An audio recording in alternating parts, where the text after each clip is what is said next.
नमस्कार, मी अशोक मिरगे आणि आपण ऐकत आहात मिरगेंची कविता.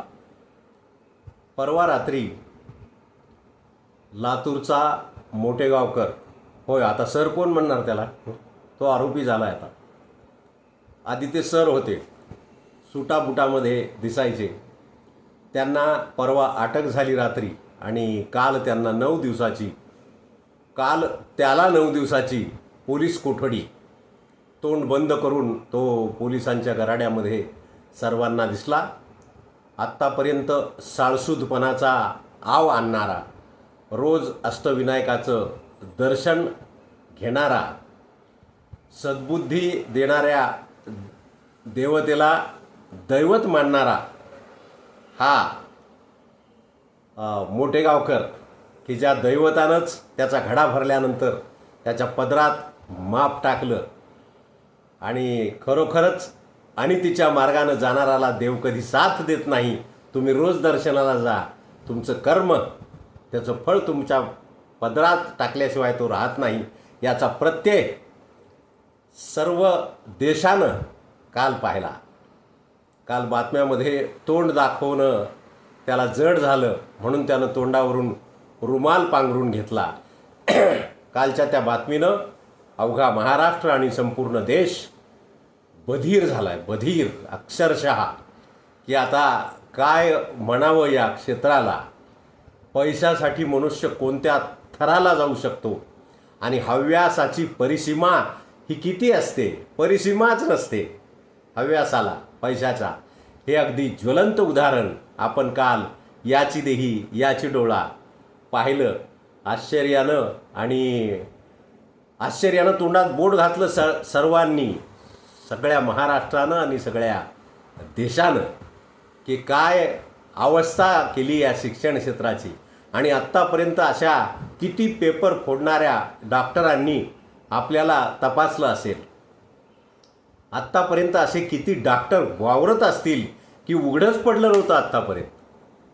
आणि मग आता उघडं पडल्यानंतर कळायलंय. तर आज जे धंदा करू लागलेत डॉक्टर लोक, त्याच्यात हे पेपर फोडून डॉक्टर झालेले असे किती असतील याची कल्पना न केलेली वरी. आणि म्हणून या विषयावर मी झुकेगा नहीं साला या शीर्षकाची कविता आज तुम्हाला ऐकविणार आहे. विषयाला आपल्याकडं कमी नाही. रोज नवीन नवीन लोकांचे कारनामे समोर येऊ लागलेले आहेत आणि म्हणून माझी ही कविता आज ऐकवतो तुम्हाला. झुकेगा नहीं साला. गरजेपेक्षा जास्त पैसा कमवण्याची ज्या लोकांना चटक असते, गरजेपेक्षा जास्त पैसे कमवण्याची ज्या लोकांना चटक असते, पापाचा घडा भरला की त्यांना पोलिसाकडून अटक असते. त्रिकाला बाधित सत्य. काही ठिकाणी पोलीससुद्धा कोणाला असे धंदे मुद्दाम करू देतात. काही ठिकाणी पोलीससुद्धा कोणाला असे धंदे मुद्दाम करू देतात आणि आपला हेतू साध्य होईपर्यंत मग त्याच्या पापाचा घडा भरू देतात. प्रश्नपत्रिका घरी येत असल्यामुळेच झुकेगा नहीं साला म्हणता येतं. प्रश्नपत्रिका घरी येत असल्यामुळे झुकेगा नहीं साला असं म्हणता येतं आणि चौकात जाहिराती करून फुकट मिळेल तेवढं आणता येतं. निष्पाप लेकरांचा आणि बापाच्या कष्टाचा तळतळाट तुम्हाला लागणारच की. काही लोकांनी शेतं विकलेत, काही लोकांनी व्याजानं पैसे काढलेत लेकराचं कल्याण व्हावं म्हणून.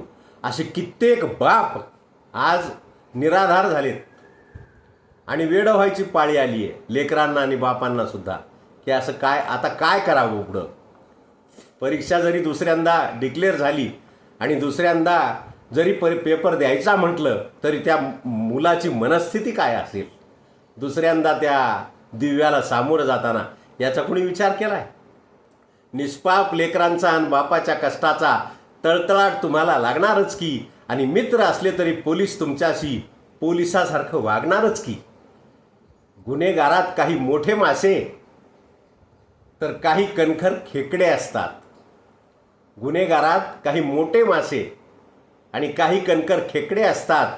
त्याची पाठराखण करणारे तर निव्वळ रिकाम टेकडे असतात. नीतिमत्ता असलेली व्यक्ती कधीच फुकटचे पैसे खात नसते. नीतिमत्ता असलेली व्यक्ती कधीच फुकटचे पैसे खात नसते आणि एवढं मात्र नक्कीच खरं आहे की गुन्हेगाराला जात नसते. पुन्हा एकदा ऐका, नीतिमत्ता असलेली व्यक्ती कधीच फुकटचे पैसे खात नसते आणि एवढं मात्र नक्कीच खरं आहे की गुन्हेगाराला जात नसते. त्याची जात म्हणजे फक्त गुन्हेगार. पेपर फुटीत अटक झालेत त्यांच्या सगळ्या कर्माचा वाचा पाढा. या शेवटच्या वळी माझ्या. पेपर फुटीत अटक झालीत त्यांच्या सगळ्या कर्माचा वाचा पाढा आणि महाराष्ट्राच्या सगळ्याच जिल्ह्यात तारखा देऊन त्यांची धिंड काढा.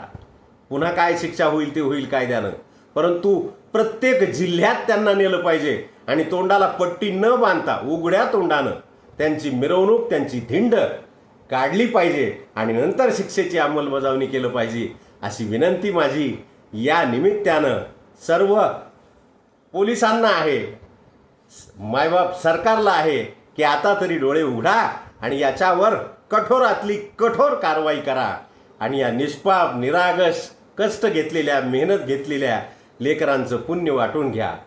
धन्यवाद. कविता आवडली असेल तर लाईक, सबस्क्राईब करा आणि जास्तीत जास्त शेअर करा.